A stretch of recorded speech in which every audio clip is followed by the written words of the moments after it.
మానసిక ఎదుగుదల లేని పిల్లలను సాధారణ స్థితికి తీసుకువచ్చేందుకు కేంద్ర ప్రభుత్వం జిల్లాకు 7 ఆటిజం సెంటర్లను మంజూరు చేసింది. ఉమ్మడి ప్రకాశం జిల్లాలో పీఎం శ్రీ కింద ఎంపికైన 50 పాఠశాలలో తొలి విడతగా 7 పాఠశాలల్లో ఈ సెంటర్లను ఏర్పాటు చేస్తున్నారు. వచ్చే విద్యా సంవత్సరం నుండి ఆటిజం సెంటర్లు అందుబాటులోకి తెచ్చేందుకు కేంద్రం 2.73 కోట్ల రూపాయలను మంజూరు చేశారు. ఆటిజం ఉన్న పిల్లల్లో మానసిక ఎదుగుదల లోపిస్తోంది. వయసు పెరుగుతున్నా సాధారణ పిల్లల మాదిరిగా చురుకుగా ఉండలేరు. దాంతో ఆ తల్లిదండ్రులు పడే బాధ వర్ణనాతీతం. జిల్లాలో ఆటిజం లక్షణాలు కలిగిన పిల్లలు 150 మంది వరకు ఉన్నట్లు జిల్లా సమగ్ర శిక్ష ప్రాథమికంగా గుర్తించింది.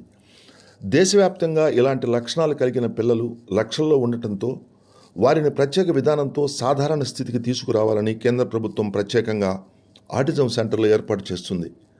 జిల్లాకు మంజూరైన ఆటిజం సెంటర్లలో Ongole DRRM municipal high school, Chimakurthi AP social welfare school, Darsi AP model school, Kanigiri, Giddalur, Markapuram, Yerragondapalem Zilla Parishad high స్కూళ్లలో ఏర్పాటు చేయనున్నారు. మానసిక ఎదుగుదల లోపించిన పిల్లలకు ఈ సెంటర్లలో బిహేవియర్ అనాలిసిస్ ద్వారా speech therapy, occupational therapy, sensory integration therapy, cognitive behavioural therapy, parent mediated therapy ద్వారా చికిత్స అందిస్తారు. ప్రకాశం జిల్లాకి సమగ్ర శిక్ష డిపార్ట్మెంట్ నుంచి PM Shri schools 50 PM Shri schools ఉన్నాయి. వీటిల్లో ఒక 7 స్కూల్స్ని ఆటిజం సెంటర్స్ పెట్టడానికి ఈరోజు మ్యాప్ చేయడం జరిగింది. గౌరవ ఎస్పీడీ గారి ఆదేశాల మేరకు ఆ 7 స్కూల్స్ని ఒంగోలులో ఉన్నటువంటి municipal high school, Chimakurthi AP social welfare residential school, Darsi AP model school, Kanigiri Zilla Parishad high school, Giddalur జిల్లా పరిషత్ హై స్కూల్, మార్కాపురం జిల్లా పరిషత్ హై స్కూల్, అలాగే ఎర్రగొండపాలెం జిల్లా పరిషత్ హై స్కూల్, మొత్తం 7 ఆటిజం సెంటర్స్ని కొత్తగా ఏర్పాటు చేయడానికి ప్రభుత్వం నిర్ణయం తీసుకుంది.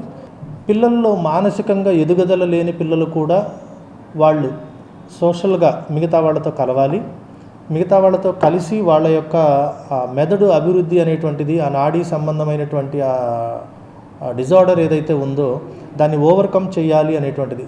జనరల్గా ఆటిజం ఉన్న పిల్లలు ఐ కాంటాక్ట్ ఇవ్వలేరు, కంటితోటి మనకి మాట్లాడేటప్పుడు ఐ కాంటాక్ట్ ఇవ్వలేరు. అలాంటి వాటి కోసం స్పీచ్ థెరపీ కోసం ప్రత్యేకంగా ఈ సెంటర్స్ని ఏర్పాటు చేయడం జరుగుతుంది. గౌరవ కలెక్టర్ గారి ఆదేశాల మేరకు ఈ 7 సెంటర్స్ని గౌరవ కలెక్టర్ గారి అనుమతితో మనం ఏర్పాటు చేయడం జరుగుతుంది.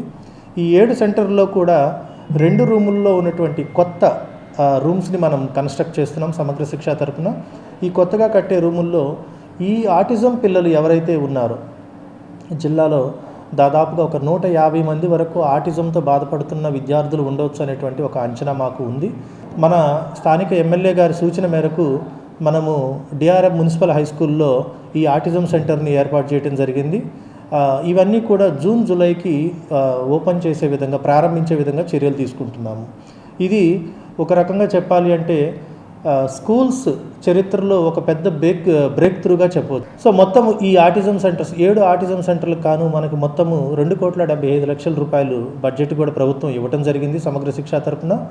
ఇందులో ప్రతి ఆటిజం సెంటర్లో కూడా రెండు రూములు మనం కన్స్ట్రక్ట్ చేస్తాం ఆటిజం కోసము. ఈ పిల్లలకు కావాల్సినటువంటి ఎక్విప్మెంట్ అంతా కూడా ప్రభుత్వమే సరఫరా చేస్తుంది. అలాగే కావాల్సిన సిబ్బందిని కూడా ప్రభుత్వమే నియమిస్తుంది. ఓకేనా. అట్ ది సేమ్ టైం వీళ్ళకి కావాల్సినటువంటి ర్యాంప్స్ కానీ, వీళ్ళకి కావాల్సినటువంటి స్పెషల్ టాయిలెట్స్ అన్ని ఏర్పాట్లు కూడా చాలా వేగంగా కార్యక్రమాలు జరుగుతూ ఉన్నాయి. వీలైతే మీరు దగ్గరలో ఉన్న వాళ్ళు డిఆర్ఆర్ఎం మున్సిపల్ హై స్కూల్ కనుక ఒకసారి వెళ్ళగలిగితే అక్కడ ఆటిజం సెంటర్ యొక్క అభివృద్ధి ప్రోగ్రెస్ని మీరు చూడొచ్చు.